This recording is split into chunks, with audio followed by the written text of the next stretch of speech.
Welcome to Fatherhood Fridays. Fatherhood is not defined by who helped create a child. It's defined by who shows up, who sacrifices. Today, we're talking to someone who knows exactly what I'm talking about. I welcome to Fatherhood Fridays, Mr. Nathaniel Glidewell. How are you, my man?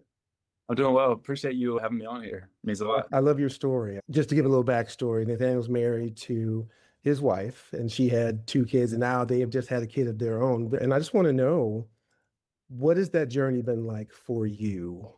You're young. Obviously, there's a lot of things you could have done. There's also I don't want to say a racial component, but you happen to be, at least from, if my eyes don't, but you're white, she happens Yeah. to be black. How is this Yeah, journey? there's no filter on the screen. I'm white. Uh yeah, so I think our story is pretty cool and very unique. I think if you wrote it down on paper, it wouldn't make sense. And when you see it, it still sometimes doesn't make sense. But it works. We love each other dearly and we love our kids, and it's been a joy. I think you definitely hit it on the head whenever you're introducing or first bringing up to friends or family members. They're kind of a little awestruck with the idea, especially initially when we first met. And I guess I just fell in love and I didn't think anything of it. Yeah, I know exactly how you feel. One of the things that is really easy for me, it's been really seamless. How has that been for you with your two older children's father? Is there a relationship there with you, with the kids? Is there static? How does that work? Yeah, I'll say the relationship with their dad, it's really just every once in a while we'll catch him if we're in town and he happens to be in town. I'm someone that tries to forgive and love as much as I can because I've been forgiven so much in my life. So I don't really have anything against anybody. I think it's just a matter of people are in different seasons of life, and sometimes it just doesn't match up the way it could or should have. But yeah, I just try to give grace as much as I can because, like I said, I've been given a lot of grace in my life. I'm not perfect whatsoever. And I think a lot of that comes into play with being a father. I think to be a father, obviously, you got to be a man. And to be a man, like, you got to really realize to be selfless and to understand you don't have it figured out at all. And you never will. Every day is going to be a completely new story, a new journey, especially with kids. And I think it's fun and it's very rewarding, but it's difficult. But we love it. Now, since that dynamic, how do you discipline children that may or may not be yours? How do you approach that side of it when you're trying to discipline children that may or may not be yours? How do you handle that? Yeah, discipline is always a tricky thing because I don't like dishing it out.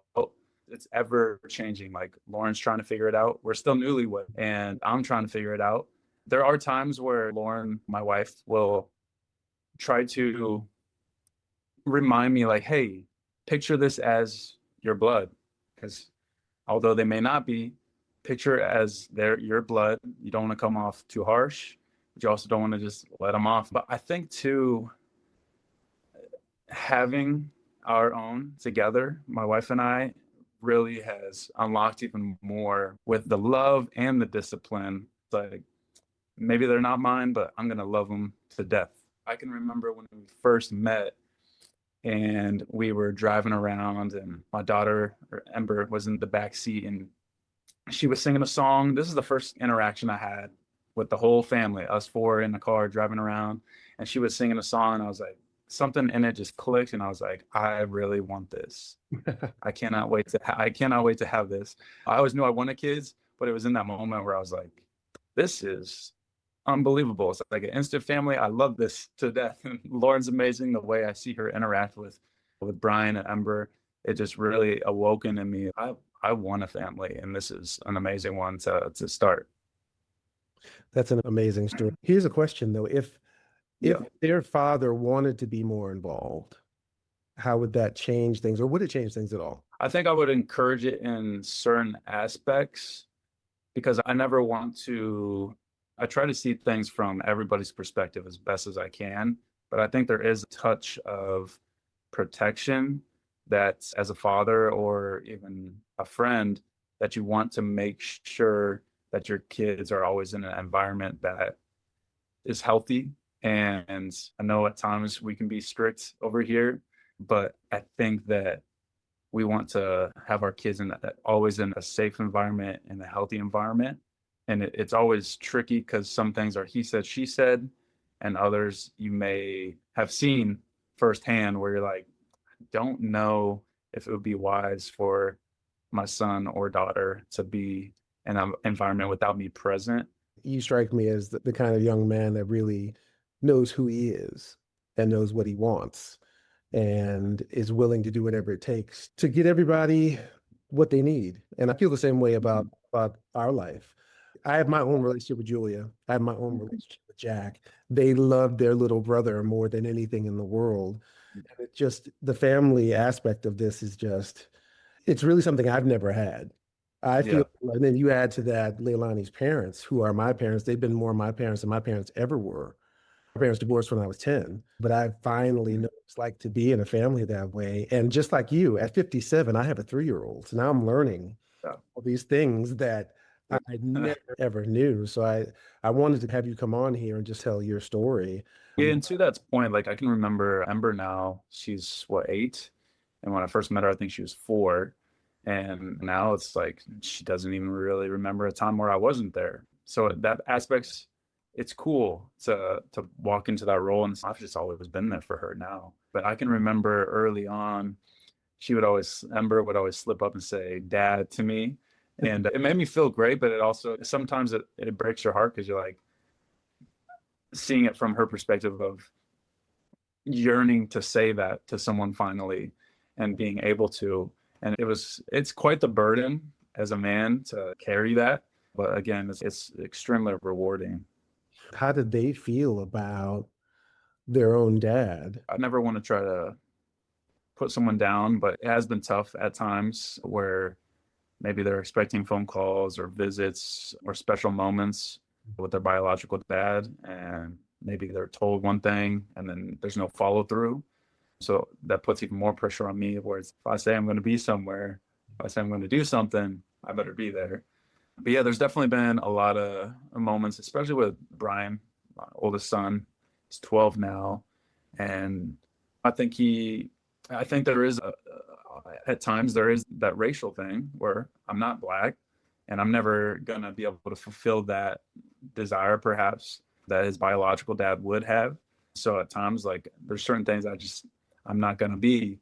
I'm not ever gonna be his biological dad, and I think there's like that yearning that he desires it, but it's not present. So I think there's that internal conflict that he has, that it's kind of like these are the cards you've been dealt, and it's hard as a young boy to realize those things at such a young age, 5, 6, 7, 8. You start to realize he's not going to be around. He's not coming around. But I think things with Ember, it's a little different because I did kind of catch her on the younger side where I've always been dad, it seems like. So it's a little bit more of a refreshing feeling, I feel like, when it comes to things. You've been with the kids now for how many years? Verse 8, so probably a little close to 5. We're coming up on 5, I think, of knowing them. Yeah. And if you could give it like how often their dad comes around, how often would that be in these last 5 years? On average, maybe once or twice. Like once or Twice, twice a maybe. year or once or twice? Yeah. Probably once or twice a year. Twice a It's year. mainly like a birthday or Christmas type of thing. And I think too, from kind of what I have gathered, is it just doesn't seem like there is even a desire or want to be that dad towards them. So then that's where it's kind of made it easier on my end, be like, okay, he doesn't want to involve himself. So that kind of gives me free reign. Not that that that's a lack of a better term, but it gives me free reign to paint my own canvas, I guess you could say, as being their dad, and I have to look over my shoulder like someone's parenting me on parent, if that makes sense. That brings up another question, though. Yeah. You have your family, you have Lauren's family. Now, their father, I'm sure, has family. Are they involved at all? There's got to be a grandmother or other people that are aunts, uncles, cousins, anybody else that's around? On his side, Yes. from what I've experienced and seen, my wife has been the mother and the father, and then I've stepped in as the father. And it takes a village, and I've seen it in our family unit, but then also through dating and engagement and seeing the village of my wife's side being involved and really carrying the load as grandparents, cousins, and such. It doesn't seem like that side of the family is doing much of anything for these Mhm. kids. No, That's wow. My hat's off to you because a lot of people are out there dealing with a lot of different things, and to take this responsibility, frankly, when you didn't have to, and it could only be love. And I can see with you and Lauren, that's exactly what it is. yeah. And if you have any advice for fathers out there, what advice would that be? Oh, wow. Stop at 3. No, I'm kidding around. Some advice I would have is, as a father,